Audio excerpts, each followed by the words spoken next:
You're still so soft-spoken compared to me. Well, it's good. You're the host. You're supposed to... I'm not supposed to be the host. You're the host. You're supposed to be the host. I'm the host? I'm the guest. Get the fuck out of here. I'm going to Photoshop my head on your... on the picture. Go ahead. I got so much... I'm so confused by this.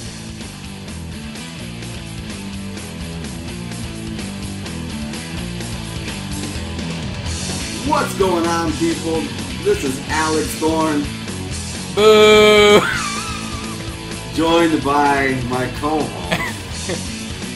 Dangerous Dan here on the left. There you go. And we're back with Over AF. This time we're going to take a look at WCW World War III. But before we do that, I kind of want to go over some of the feedback and some of the feelings after watching and opening up Season 2 with WWF Royal Rumble 2002. When you listened back to it, have you gotten any feedback? What were your thoughts on the show? No, I loved it. I thought, for us being on break for so long, it was pretty good, man. I thought we were going to be rusty, but everything went well. By the way, thanks, guys, for the downloads that you gave us. We're still trying to hit that 200 download goal to reach 1,000 if you can help us out. Alex leaves a lot of links on Facebook. It's real easy. Just click on the link. It'll take you straight to either the Apple Podcast, Spotify, whatever your choice, your preferred platform is. We have the podcast on there, so please give us a download. We appreciate your support and help us reach that goal of 2,000. Now hold on. 2,000. See, I said 2,000. Now hold on. I understand that last time you mentioned this too. You wanted to hit a goal of 200 downloads this month. With this cluster of 4 episodes. Yeah. But you also on Facebook, you added something that if we hit 200 downloads, this was out of left field, people. I did not. No, out of nowhere. This was out of nowhere because I did not agree to this, but he put this stipulation on Facebook. By itself, you guys should have just downloaded that just by the stipulation I put. I will RKO Thorn. I mean, come on, man. Make other accounts just to, hit that 200. You don't even gotta listen to it; just download it, man. That's gimmick infringement. Yeah. I use the diamond cutter. I used to call it the ego trip. There you go. When I listened back to last week's episode, I was not only when I listened back, but when I was editing the show because I do the editing, I was so relieved by how little I had to edit. Yeah. I don't believe in just putting up a file raw and throwing it up there and leaving everything. I like it to run as smoothly as possible, but it's so nice to have, an hour and 5-minute episode and only know you had to cut out 2 minutes of the conversation instead of having a 3-hour episode that I got to cut down to an hour. And I'm saying that because I've experienced this. So I am so happy that we're on the same page and this flow is good, which is why we both went into Season 2 on this. But guys, seriously, we're 200. Well, actually right now we're 150 downloads away from 1,000 downloads for this podcast. You guys are listening. Tell your friends about it. Share it on Facebook, Twitter, Instagram, everywhere where you are. Help us out. If you've got other wrestling friends that don't like today's wrestling and like looking back at old school wrestling, this is the podcast for them. Over AF. Become part of the Over AF Nation, and we'll definitely appreciate you. But with that being said, we're looking at WCW World War III today. This is the first Battle Royal with 3 rings. There's also the stipulation of 1 giant in every ring, 60 men. So they took the Royal Rumble concept, doubled it up to 60, gave you 2 more rings. This is madness. This is insanity, honestly. And it seems like it would be a nightmare from a producer standpoint. But this show opens up. This show opens up with Hulk Hogan, Sting, and Randy Savage standing on the podium with Mean Gene Okerlund. This is an event that takes place after the Yeti and the Giant butt-fucked Hogan at Halloween Havoc. And they killed the Giant by sending him off a building. Yeah. Hogan's in all black here. This is almost a full year before the heel turn. Where people were shocked to see him in black anyways. Danny, what's going on here? I was shocked to see him in black. That's the first thing I noticed. I'm like, what is he wearing black for? But then obviously, he rips it off and throws it away. But yeah, man, you got the top 3 stars right here in WCW: Sting, Hogan, Macho Man with Mean Gene, and Hogan cutting a promo. I don't know, man. He also mentions the dirt sheets. Yeah. Because he's got this paper in his hand, which I don't know what this is about. I believe at the time Dave Meltzer was reporting that the Giant was going to win the Battle Royal or somebody. He was basically ruining things for WCW. Yeah. And I think it got Hogan angry, which Eric Bischoff mentioned as well one time. He was like, yeah, we were all getting tired of it. And Hogan, kind of took it upon himself to go out and address the situation. Mm-hmm. Something that kind of really stands out to me when I see these three is Savage looks like Savage. He looks great. Sting has all the energy of Sting. Hogan doesn't look like Hogan at all. He doesn't have a mustache. Yes, exactly. This is scrawny Hogan. He's starting to get his size back, but he's not there yet at all. This just does not feel... It doesn't feel genuine. It doesn't. You know what I mean? Hogan looks like heel Hogan, but wearing the red and yellow. Right. Like, even, you'll see when we talk about it at the end, he almost felt like he was already a heel in this pay-per-view. It's really weird to see him this way. Yeah. He's basically a heel already, but at this point, he was pushing that he's a babyface. The other thing about going from black, which was this whole Dungeon of Doom thing, and he had to go to the evil side of Hulk Hogan in order to battle the Dungeon of Doom, but he was still a good guy. He's telling Sting, I'm your friend to the end, brother, and it's just really hokey, and it's just weird. Yeah, I agree. It's not the Hogan that we grew up with in 89, 89, 1991. It's not that guy. No. Savage is almost just like there. Yeah. And Sting is like, I'm happy to be here. He feels happy to be there, but Hogan it feels odd. First match, and this was pretty much the first match of every single pay-per-view in WCW for a whole year, is DDP against the Wild Man, Mark Merrill. Spoiler alert, like I like to do recently. Here we go. I'm going to tell you, this is my favorite match of the card. It's phenomenal. I loved it. Yeah, they always had good matches. They're kicking off the show in front of 12,000 people in Norfolk, Virginia. That's a WCW talent if I ever heard of it. Looking back, man, damn, Diamond Dallas Page at this time. Yeah, he looks so different. But man, he worked his ass off in this match. I loved it, start to finish, man. It was a phenomenal match.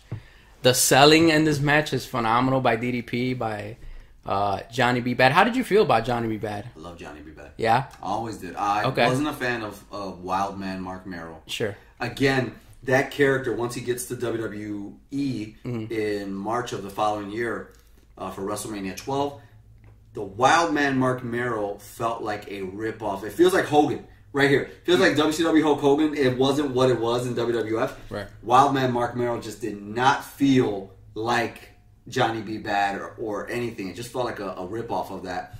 Which, there's an interesting story behind that. Supposedly, when the WWE signed Mark Merrill, they thought they were getting Johnny B. Bad. Right. Until they realized that WCW had an actual patent on that character.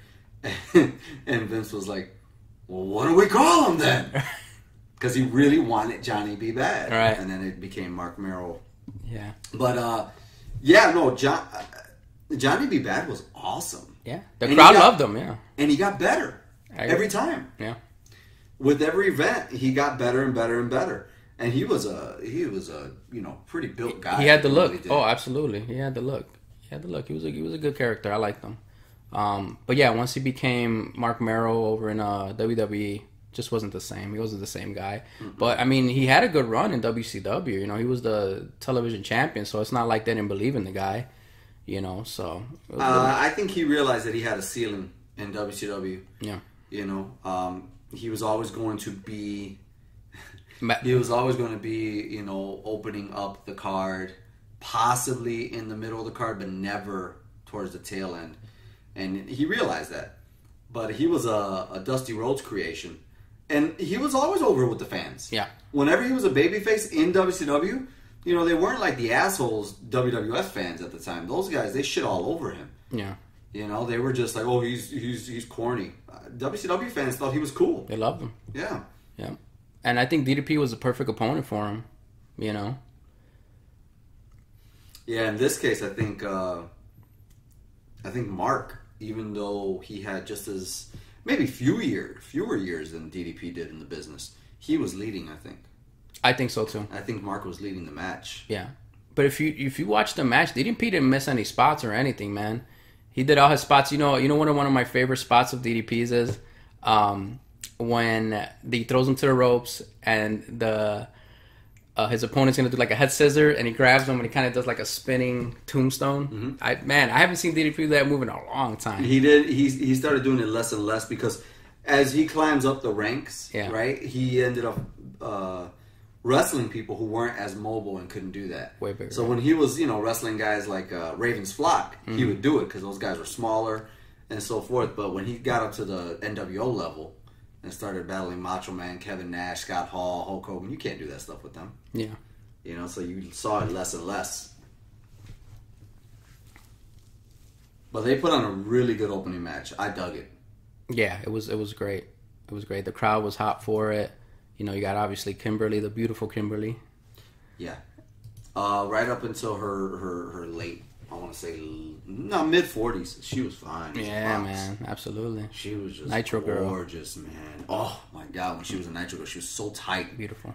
Her body was just on point, man. I don't care what any of those girls say from back then. I know that experience with a person changes your perception versus, you just watching them. Right. But, whether she could dance or not, she was... If it wasn't for her, I don't think, the Nitro Girls wouldn't have happened. Yeah, you're right. From what I've read and heard, it was her idea. So anybody who comes on board should not be like, oh, well, Kimberly shouldn't be here because she can't dance. She's the only reason you are here. She was the main one, yeah. Yeah. Absolutely. And she had so much to do. She was the Diamond Doll. She was the Booty Girl or the Booty something. I forgot. The next year. Yeah. When they had that feud. Mm-hmm. She would also... Did she ever side with Mark Merrill? Yeah, and in this match, actually, at the end, you'll see that DDP's asking to get a perfect 10. Do you remember that? Yeah, when she had the sign and, He was doing so much, man. I got to agree with Eric Bischoff that this, before he truly found himself, DDP almost grabbed everything he could, from the cigar to also chewing gum to having his hair out there. Then he'd have the glasses. He'd have rings on, chains on. He'd come out with a... not only would she be doing the perfect 10 gimmick, but he sometimes would come out with a coat on. Yeah. He would have a cane, and like if he was a pimp. He had so many things around him that he was trying to find what stuck. It's like, that's good, but at the same time, he just looks like a buffoon too. But you can see potential. Yeah. I mean, I think mine and your favorite DDP attire is the jeans with the tape ribs, as we talked about before. Hell yeah. That's the DDP. Yep, jeans DDP. Yeah. That's the best version of him. Absolutely. That's the best version. But Johnny B. Bad, who is the World Television Champion, actually defeats Diamond Dallas Page here. Yeah, Johnny B. Bad, who is the champion, the television champion, he defeats DDP with a springboard leg drop. Yeah. Yeah, I've seen him do other finishers, but if you're saying this was his finisher at the time, I mean, I gotta believe it. But good match, man. Really got me excited to see the rest of the pay-per-view, but boy, was I disappointed. I was gonna say, no, that's the way you should start a pay-per-view. It's really good. Yeah. The cruiserweights weren't a thing here just yet, but from that match that is, features two hopefuls and two guys that can move, we go into a 1988 style match with Hacksaw Jim Duggan and the former Big Boss Man, Big Bubba Rogers, who this is his third or fourth gimmick already in WCW. And he's only been here a little over a year. Yeah, and it's already his third or fourth gimmick. I think he came in as the boss. They had to change that. They changed it to the Guardian Angel. From the Guardian Angel, they changed it to something else. I forgot what it was. And then he became Big Bubba Rogers and later on Ray Traylor. Ray Traylor, yeah. It's funny because Hacksaw comes and does a heel move and attacks him from behind. Yep. And by the way, this is a taped fist match that goes 10 minutes. Yeah. Fucking Hacksaw Jim Duggan and Big Bubba Rogers go 10 minutes. Oh. Now, look, man, I gotta tell you, if this was Hacksaw versus Big Boss Man in 1989, I would have enjoyed 7 minutes. Sure. But in 1995, I do not want to see Hacksaw and Big Bubba Rogers. You gotta fill time, man. You gotta fill time. Not My favorite spot in this match, Hacksaw is taped to the ring. To the top rope. You seen that? Yep. And then he just so Big Bubba Rogers, he goes to the rope and he runs towards Duggan to hit him, and Duggan just sticks his fist out and he runs right into it. Remember they said that Andre the Giant did that one time to the Warrior. To slow him down. To slow him down, which is... Well, it's funny because he's not taped. He's really not taped there, but he's just holding the top rope. Yeah, he's just holding it. Because it's such a shitty... It's literally 2 pieces of tape holding him. A guy who's like fucking 300 pounds. You're telling me you can't break out of that? You gotta see this, guys. It's 2 pieces of tape, dude. It's hilarious. 2 pieces of tape holding back one of the strongest men probably in wrestling at the time. It's pretty funny. Here it is. He hits him right in the head. Yeah, you guys gotta see. What's hilarious is the fans didn't pop. No. They didn't move. They didn't get up off their seats. Nothing. They just... Okay. They were dead. Yeah. Yeah, they were dead in this match. Which is really the tale of this pay-per-view. VK Wall Street. Oh my god. VK Wall Street makes a run in, and that's what enables Big Bubba Rogers to... and it's a horrible attire. It's horrible. Terrible. Like, Vince knew that... Mike Rotunda. He knew that Mike did not have a good body. No. So he dressed him up in slacks and a button-up shirt with suspenders. Worked perfect. Right? And then you get him here, and they put him in a onesie. They put him in one leotard type thing, and he looks god-awful, man. I mean, I don't understand why they even contracted him. It was over. So apparently a taped fist match is a what is that? When last man standing match. Yeah, it's a 10 count. So it's like, if they knock you down, you don't get up by 10, you lose the match. It was terrible. It's awful. Yeah, he throws in the chain. Big Bubba Rogers hits him. Duggan's out, and he wins. Yeah, it's not good. Ric Flair addresses Sting. It's a wild Ric Flair promo. As always. In his purple gear. The Japanese Woman Revolution was already a thing. And with their relationship, especially with the Starrcade of the next month being in Japan, they already established the women and their crossing talent and so forth. With New Japan, right? New Japan Pro Wrestling? Yeah, with New Japan Pro Wrestling. You got Bull Nakano and Akira Hokuto with Sonny Ono. Dude, what did you think about Bull? I remember seeing glimpses of Bull Nakano in WWF. Like, I saw highlights on a Saturday morning. I saw her in some of the WWF magazines sometimes, but I never seen her work. Yeah. Until later, like maybe like 2005, I saw some of her work in '94. She was okay, and then I saw more of her here in WCW, facing Alundra Blaze again, but as Medusa. Yeah. And I thought she was good. But I definitely looked at her as like an import. I didn't see her as something America would accept. But as far as New Japan, I mean, in Japanese women's wrestling, I think she's like at the top. Yeah, she's legendary there. Yeah, I mean, she's a big deal. Name another female Japanese wrestler.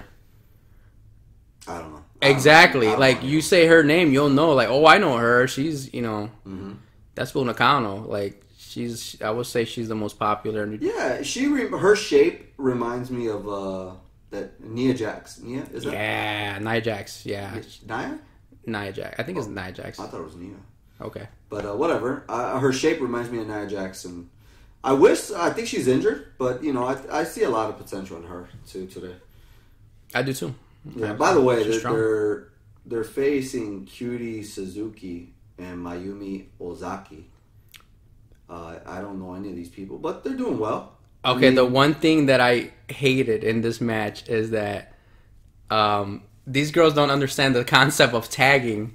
Did you see that? Yeah. All their tags are, the girl comes in the ring, she tags her while she's in the ring. Mm-hmm. Every single tag is like that. So real sloppy tags. Yeah. You'll notice that. Yeah, it's not actually the hand tag. It's not the American tag. No. And again, for this match, I mean, the people are sitting down. Yeah. They're not really reacting much. I'm not sure if the American fans were ready yet. Yeah. For cross action. Even though I will say WCW was ahead of its time trying to cross promotion. This. Yeah, because it would eventually get that way. Now we know that. We're fighting for that. But yeah, this match goes 9 minutes and 16 seconds. It wasn't a bad match. It's okay. It's entertaining. It's an okay match. It's okay. I wouldn't say to go back and watch it though. Yeah. Or certainly not watch this pay-per-view for that. No, not at all. We've got the Eternal Turncoat Lex Luger talking. He speaks on Macho Man. I just gotta say, so we're in 1995. We're about 3-4 months from the debut of Nitro. Right. That already happened. Right. Luger comes over from the WWF. This very year, he was in WrestleMania 11. What happened to this guy? He doesn't have a gimmick here. He's just like there. Yeah. You know, I think in WWE they just lost faith in him. Yeah, they did. You know, they did. They lost faith with him. They put him with British Bulldog. Yeah. Allied Powers or something like that. He also had a completely different look. Did you notice that? Like his face, his hair. He feels very different, even in presentation, than he was in WWE. I mean, as far as his physique, though, he looks probably the best that he's looked in a absolutely, long time. Yeah. I mean, Luger looks like a live action figure. Yeah. Much like the Ultimate Warrior, right? He just has that shape. Right. But, this version of Luger, he just does not have a character. Not at all. They keep calling him the Total Package, which is what he was named before he even went to the WWE, but you don't see it. Yeah. He's just bland. He doesn't have an identity. There we go. There you go. He doesn't have an identity. Yeah. That's perfect, man. Yeah. Yeah, that interview is going to be followed up by Chris Benoit taking on Kensuke Sasaki. Yeah. You know anything about Kensuke? Yeah, I mean, he was big in Japan. He's a badass too. He's a badass from Japan. His wife is actually one of the girls that just wrestled. Okay. I think it was Bo Nakano's partner is his wife. What I noticed about this match, I mean, damn, Chris Benoit, man, you want to talk about a guy? I feel like in America, he's the one that fought the Japanese style the best. Like strong style, that was Benoit, man. You never saw Benoit like pull a punch or anything, man. He's hitting you hard. Right. So, this is, it's a match. This is as close to that you'll see Benoit getting squashed. Like, Benoit he gets his ass kicked pretty bad in this match, actually. You know what? Now that I'm looking at him, I know this guy. Yeah. I know Sasaki. Wasn't he one part of the Japanese Road Warriors with Hawk? You're right. Isn't that him? I think that's him, He took Animal's place. Yep. Yeah, I think you're right. Absolutely. The Hell Riders or something like that they were called out there. Yeah. Yeah, he wore green and black face paint. He's a badass. He's a big deal out there. He is. He's a big deal. A lot of those 90s guys, they survived, man. They just kept going. But in this match, Kensuke, like you said, he actually does take on Chris Benoit, and he defeats him in 10 minutes flat for the WCW United States Championship. Yeah. Again, these are moves that WWE would not do. No way. They wouldn't put their Intercontinental title on a New Japan wrestler. Who was the guy that was there with all the writing on him? We talked about him in the Hakushi. ECW. Yeah, Hakushi, as far as I know, never won a title. I don't know. That Vince would not promote him as being, a top guy to win something. No. But yeah, you're absolutely... Jesus Christ. Yeah. At one point, it almost looks like he was about to drop Benoit on his head from an overhead press. Yeah, he hits him pretty hard, man. They're both very strong style wrestlers. Yeah. It's a very hard hitting match. I think fans of today would enjoy this match big time. Oof, that was close. Yeah, it's a dangerous and hard hitting match. But going back to like Vince, when's the last time you remember him like really really pushing a Japanese wrestler? I mean, you see Shinsuke Nakamura had a small push. I mean, that was in NXT. He came to WWE, and now he's just, in limbo. I mean, that's right now, but I think he did have a good push. Well, he won the Rumble. He did run the Rumble, and so did Asuka. Right. But I think Vince doesn't want wrestlers that don't speak English to be on top. I think he's very old school. It was a shame, dude, that they both won, and then they go to Mania and they got beat, both of them. It would have been nice if one of them actually won. Charlotte beat Asuka, and then who did Shinsuke lose? I want to say AJ.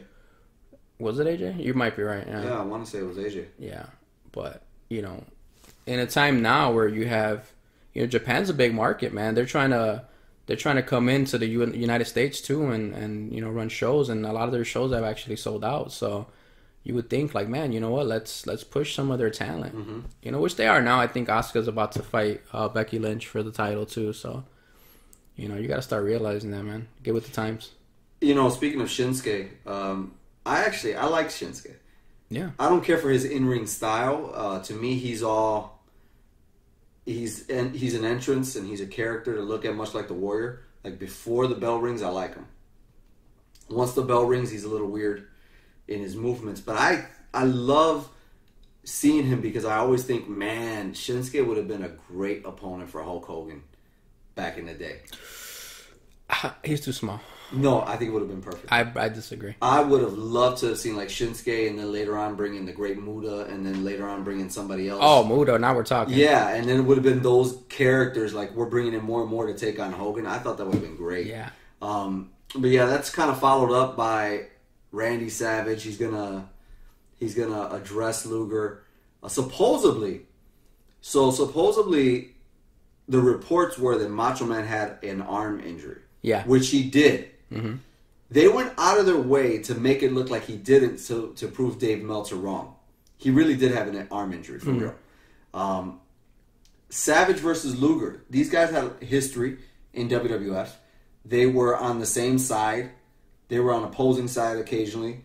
But I think they really, really took to... I mean, they both debuted in 95, right? Yeah. Tail end of 94 was Savage. And like 6 months later was Luger. Showed up on Nitro. So these guys are pretty fresh off of their WWF runs. Yeah. Exactly. Yeah, I mean, it's not a very good match. I think Luger wins by disqualification. I don't know. I don't freaking even remember what happened. Yeah. Oh, no. Luger wins because Macho Man gets counted out.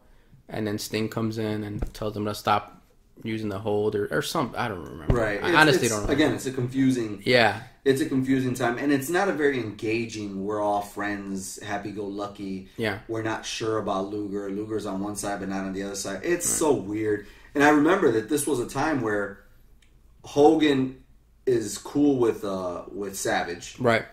Sting wants to be cool with Hogan, but he wasn't sure if they were on the same side. But Sting is cool with Luger. So Hogan and Savage have a problem with Sting because he's cool with Luger. Right. And it was... Guilty by association. Yeah, guilty by association. And it's... Yeah. I get it. If you write it down on paper, it'd be fine. But the execution was really, really confusing. Yeah. And really bad. And it was like, okay, where's this going to go? Is this going to end up being Sting and Luger against Savage and Hogan? Where is this going? It never developed into anything. In fact, I remember tagging you just like a week ago. I tagged you in a WWF match, The Narcissist versus Randy Savage, just so you can hear Lex Luger selling. Whoa! With everything. He does it in this match too. Right. Yeah, even when he throws Macho Man into the ring post. Whoa! His bumps were hilarious. Dude. I love it. They were the most just like a piece of wood that just fell. Oh, Luger. Yeah. I don't think there was a lot of talking that went on before these matches either. They seem like they're just pretty much winging it. Yeah. But like you said, and here's the funny thing.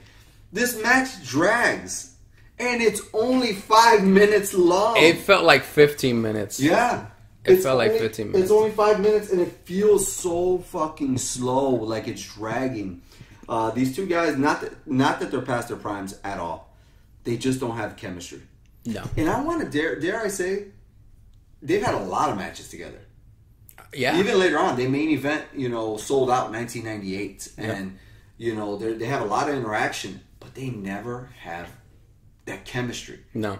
They don't blend well. They don't gel well. For whatever reason, you would think like you put these two guys together, they'll have, a good match, but it doesn't always work that way, man. Yeah, Doesn't always absolutely. work that way. And Savage does get defeated by Luger. It's a call by the referee. Right, because he puts his arm like in an arm bar. Yeah, and he basically tells them stop the match. And then Sting comes in and tells them, hey, let him go. It's enough. And that's it. That's the end of the match. But I know why I went.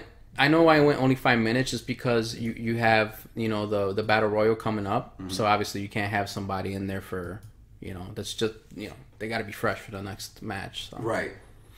I did not remember this next match whatsoever. And these guys have had a lot of matches. I get that. But holy shit, dude. We've got Sting versus Ric Flair. I didn't even know this happened here. And it's not even a main event. No, and they go 14 minutes. Yeah. It wasn't one of their best matches, but it was an okay match. I mean, you're going to have Ric Flair. Oh my God. You got the Ric Flair, his tactics of cheating and eye poking, and it was an okay match. Well, what's funny about it is that it feels like they do the same routine, like 3 times in the 15 minutes. I agree, exactly.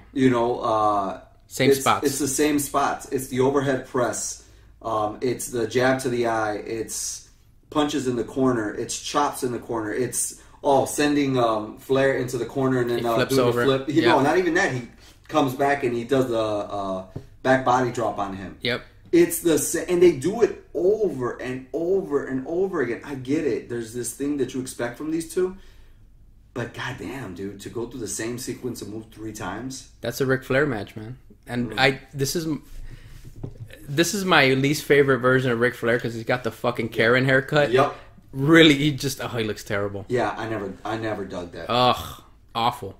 I always wondered too. I was like, why did he do that? Why didn't he leave the back of the hair long like he always had it? Yep. Because he proved that he could do it later on in the Russo era. Mm-hmm. He would start growing his hair back out. This version of Flair looks very weird. Isn't it the same look he had when he was in WWE? He had the short hair like that. Not that short. It was short. Not that short. He still had hair in WWE. Yeah. Which is interesting because it almost looked like he was he looked different. Yeah. Even in WWE, which is odd. And maybe it's the lighting over there. He did look different. And it's like he wore the same tights. Yep. He wore the same robes. He had a slightly different haircut, but he looked different. It's really weird. During this match, I don't know why, we've got Sensational Sherry and what is it? Tennessee Lee. I know that was Tennessee Lee. Yeah, but that was his name in WWE. What's his name here? Oh, it was Colonel Parker. Parker. Parker. Yep. Yeah, Colonel Robert Parker. Colonel Parker. I didn't need Colonel Robert Parker in 1995. And why the hell is he kissing Sherry? What the hell is going on here? They were trying to do a love angle, and this is very distracting because neither one of those two have anything to do with the Four Horsemen or Sting. You got a Sting versus Ric Flair match, and you're panning over to these Sherry two. and Parker. Yeah. It's WCW wonder why you went out of business. Yeah. Jesus, it's a man. very confusing thing. Come on. We're like 4 minutes into the match, and Sting and Flair are about to do the same exact sequence of moves they did when they started the match. They did it twice. They just did the same thing. And I'm guaranteeing you, before the 14 minutes are over, maybe in like 2 or 3 more minutes, we'll see the same sequence again. Yep. And of course, Steve Borden Sting has said, when you're in there, you know what? I haven't even seen interviews of him saying, I wished we could have did different things sometimes. Mm-hmm. But Flair was like, when you come to see Flair versus Sting, you come to expect something. So we're going to give them that. And I guess he was right. But I sometimes wanted to do different things. Yeah. I understand where he's coming from. Do you think that Sting's best opponent was Ric Flair? Like, who would you say is the his rival? Oh, Flair. Flair. Okay. Yeah, Flair is the one that made him. Yeah. Flair is the one that will forever be tied to him in terms of WCW. Right behind Flair, I'd put Vader. Yes. And right behind Vader, I would actually put Rick Rude. Yeah. Hogan's in there. Hogan's like in his top 5, maybe 5 or 6. Later in his career. Yeah, but there are definitely guys that come before. That come before for sure. Yeah. Like he will be forever tied to this guy. What about Flair? What do you think as far as Flair? Like the same spot? Yeah, again, they're back into the same sequence that they did in the beginning, and we're now about 5 minutes into the match. For Flair, I would put Steamboat first. Yeah. Sting second. Harley Race third. Terry Funk fourth. Funk back in the thing. Right? Yeah. And Randy Savage fifth. Because, and then Hogan. Again, Hogan's like later on, too. Yeah. I feel like they never had the match, Hogan and Flair, that they should have had. Like, both of them in their prime. Yeah. Like when Flair went to WWE, I feel like that was the perfect time to have that at a WrestleMania. That would have been perfect. Well, obviously we're both big Hogan fans. I think I can look back a little bit more introspectively than you can. Yeah. As we'll see at the end of this pay-per-view. But I've never truly understood, outside of the their Bash at the Beach match, mm-hmm. I've never understood why Flair had to play such a bumbling fool to Hogan. I get it. Hogan's powerful. But it almost was always the same. Even when Hogan turned heel, they almost didn't know how to put Flair over as the babyface and Hogan as the heel. Hogan would still Hulk up. Hogan would still tell Flair, and Flair would still have to cheat. And I'm like, this doesn't make sense. Flair is an accomplished guy. If the roles are reversed, play your roles. Right. So it's something weird about them getting together that they, much like this, much like Sting and Flair, they go into this habit of spots that they can't get out of.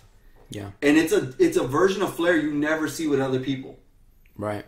You know what I mean? Yeah. Like Flair will have an offense, he'll have a good match with other people, but with Sting and Hogan, it's always an entertainment match. Right. Yeah, he's just he's playing the cowardly heel. Yeah. And he's taking all the bumps and stuff. He gets a little bit of offense in, but yeah, like his matches with Savage, they're great. Mm-hmm. And they're different. Like their match at WrestleMania 8 versus their matches that they would have in WCW were different matches. Yeah. Not so much with Sting and Hogan. I agree. Yeah. But this match, like we said earlier, goes 14 minutes. Sting defeats Ric Flair by submission. He actually takes him out with his Scorpion Death Lock, which is cool. It's cool. You come to expect it. But the next match is 29 minutes long, and it features 60 guys, a giant in each ring. Hogan also gets his second interview of the night. What did you think of the talent that was in this match? I mean, you had the who's who, but the thing is, this match is a clusterfuck, man. Mm-hmm. It just... There's so much stuff going on, you just can't tell who's getting thrown out. You can't tell... You know what I mean? It's a clusterfuck, man. In a Royal Rumble, you'll have your main guy, let's say, Undertaker comes in, right? Mm-hmm. They'll focus on him because something's going to happen. He's going to keep eliminating people, and you know what I mean? He's going to have his moment. It's hard to do that with 60 fucking people. I don't know who thought that. I mean, obviously we know who thought it was a good idea. Bischoff. Bischoff thought it was a good idea. And he's recently spoke about this and said that he kind of confirmed everything with Dusty to make sure, does this sound good to you?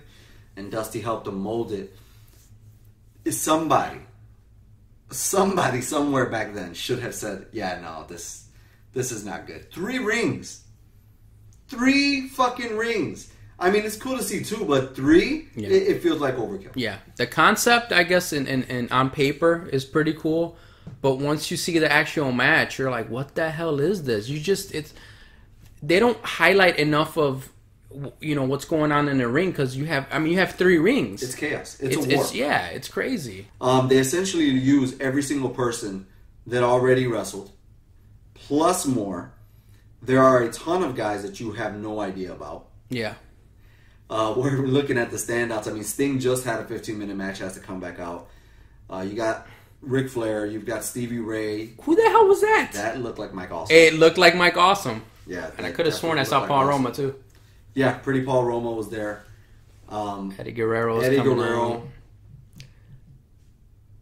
Who the hell is that guy? Who that guy is? Well, that's the Giant. The Giant who just won the title the month before. Paul Orndorff.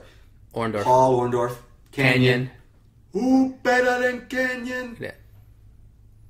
Bobby Eaton. Benoit. Here comes Macho. Randy Savage looking very angry that he has to be back out there. Look at Bagwell. Bagwell already turning heel. Scorpion from Mortal Kombat. Not even that's the Yeti. Oh, God. That's the Yeti. So apparently they forgot what a Yeti is. They automatically turned him into the Super Ninja. Your boy, the Zodiac. Yes. Jesus Christ. Yes. No. VK Wall Street. DDP. Scott Norton is monster. there. That's a monster. That's right a big there. man. I'm sorry, no. Brian Pillman, I like him. Thorn hates him. He's trash. Who the hell? I don't know who that is. That's Craig Pittman. Okay. There's so many people. I swear, I don't. The last 5 guys that came out. Is that Steiner? No. It looks like Steiner. The Shark is there, which is Earthquake. Hawk. There's so many guys. Scotty Riggs. Yeah. I don't know. Be Bad is there. William Regal. I forgot. Who the hell are these guys? There are so many power plant guys and so many guys that they just invited in. Yeah. Taskmaster, the Nasty Boys. Hacksaw. Booker T. Booker T coming out smooth as hell. Yep. Fresh, too. Flair. Bubba, and who do we show last? Oh, yeah. Big Bubba Rogers, Flair, and then Hogan is last to come out after everybody. He's the 60th man. God, he looks like a heel. Even his facial expressions. Doesn't he? Yeah, man. He looks like a heel already. Yeah. Look at Pillman. Yeah, he already looks like a heel. Now, we can't call out to everything that happens in this match because, honestly, there's way too much going on. Way too much. Little things. Pillman tries to get in with all the big guys, honestly. And when I say big guys, I mean the stars. Savage. He'll later on go over to Sting. He tries to go over to Hogan, but Hogan has nothing to do with him, honestly. Yeah. He shoves him off and then goes to somebody else. The Horsemen gang up on Sting. Everybody's kind of trying to wrestle who they are familiar with. Right. I mean, you just can't. It's a horrible idea. You can't, like, they have, it's filmed in picture and picture and picture. Mm-hmm. So they're showing all 3 rings, but it's just, you can't keep up with everything, man. It's bad. And the deal is, once it gets to 20 people, they have to move into one ring. Yeah. I felt like this should have just been, it should have been like, okay, you have 3 giants in one ring. Have 3 giants, 1 in each ring. Right, okay, 1 in each ring. So what you do is, have these guys eliminate a shitload of people at once, mm-hmm. right? Because they're supposed to be the threat. That would have made more sense. You know? Well, as we know, WCW and their plans, there is no plan. There is no plan in WCW. Other than there was, who predetermined who was going to win and who they want the last 5 guys to be. It's forearm city. It's forearm clotheslines.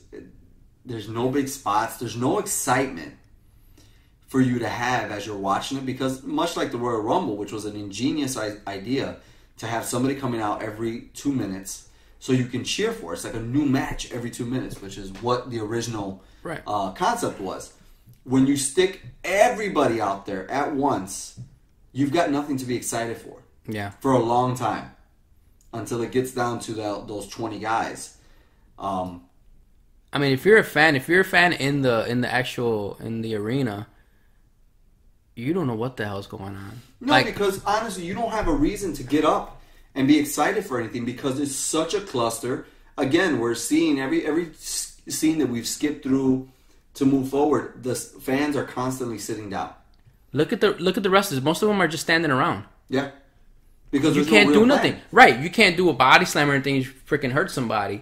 Mm-hmm. I just don't understand why they just, the Big Show or the Giant here in WCW doesn't eliminate like 4 or 5 people at a time. Mm-hmm. Make them look menacing, but ugh, God. Well, that was what was kind of weird to me is that he's brand new. Mm-hmm. The Giant is brand new. He just debuted the month before in in-ring action. Before that, he had a lot of interaction with guys. But he just debuted in in-ring action against Hogan and won the championship. 1 month later, because of controversy and Hogan got beat, we need to make the title vacant. And now he's just another guy. What better way to put him over than for him to eliminate like 40 fucking people? He was just standing around most of the time. Look at him. He's just standing around. He's the biggest guy there by far. Have him fucking grab 2 at a time, just throw him over the ropes, just a menace, you know? But WCW booking, Hawk man. literally, there's a referee in there. Why is there a referee in the ring? In the ring. What's the point? Anyways, literally, I just saw Hawk grab Disco Inferno from one side of the ring. Didn't punch him, didn't, kick him, do nothing to him. He just grabbed him, looked at him, said something to him, and then threw him to the other side of the ring and Disco was out. Let's just get to the good stuff, man. There's a lot of guys in this that are outside the ring fighting to the inside. Yeah. Anyways, Paul Orndorff and Hogan have some of their interaction, which was, I wish they would have had a few matches. Which I think they did on they had Saturday legit heat too, right? Yeah, they did for years. Yeah. It boils down to these guys in the ring. We've got Lex Luger, Ric Flair, Arn Anderson, Eddie Guerrero, Macho Man Randy Savage, The Giant, Hulk Hogan, One Man Gang, and Sting. Towards the end of the match, which is honestly, this is a huge compliment towards Eddie Guerrero for him to be in the ring with these type of guys. I agree. Eddie comes off the top rope with a drop kick to Arn Anderson, which is not something you should do in this type of match. It's dangerous, yeah. Because Arn falls right onto Randy Savage, who is also laying down. All right, here we go. And final in the ring is One Man Gang, Hogan and Savage, and Sting, Luger, and the Giant on the other side. Now, this is where this is controversial. Luger and Sting are working together to eliminate the Giant, doing clothesline after clothesline. This was actually supposed to be Hogan and everybody else going over all at once. Hogan decides to stay in the ring, whispers to the Giant, "Take me under, brother." And Savage is the last guy in the ring eliminating One Man Gang. Hogan was supposed to go over with everybody else that he eliminated. Right. And then Savage was supposed to eliminate the One Man Gang, and it was supposed to be over. I kid you not.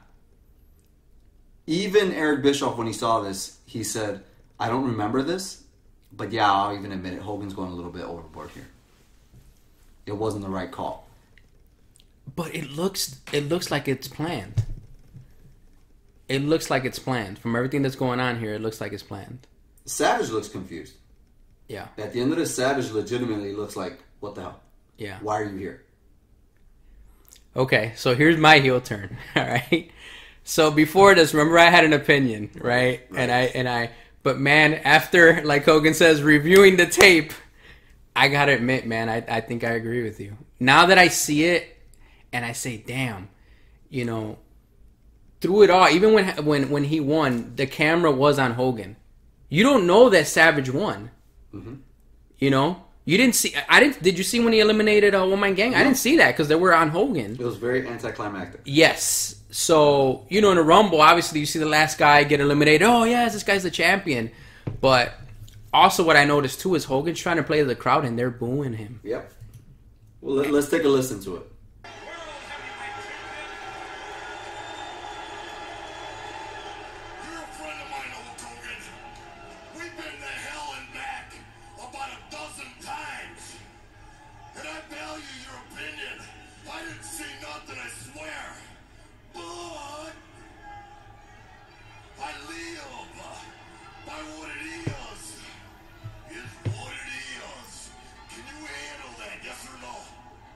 Before I say anything, Macho Man, I'm gonna ask everybody in here.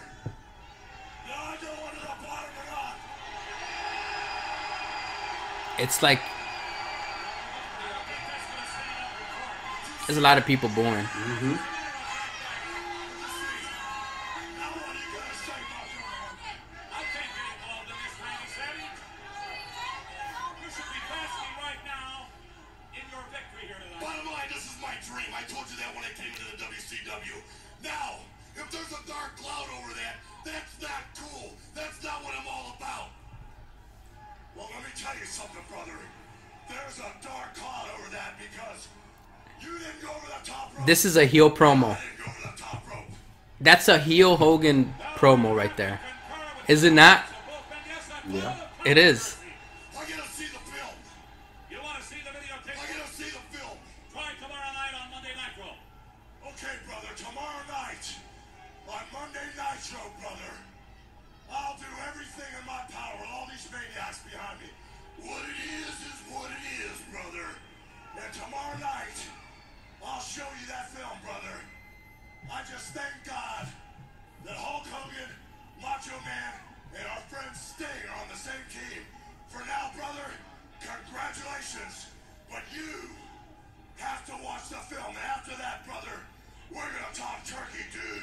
Because I deserve a shot at my belt. That's bullshit. That's bullshit, dude. Oh God. That's bullshit. So Thorn is not happy with this outcome. No, I'm a huge Hogan fan. We know this. You are. We both are. We grew up on Hogan. Yeah. The Mega Powers, all that. This was bullshit because even the next night when Hogan says we're going to show the footage, they don't show it. Okay. They don't show it. And Bischoff on his podcast was like, yeah, that wasn't the plan we were going with.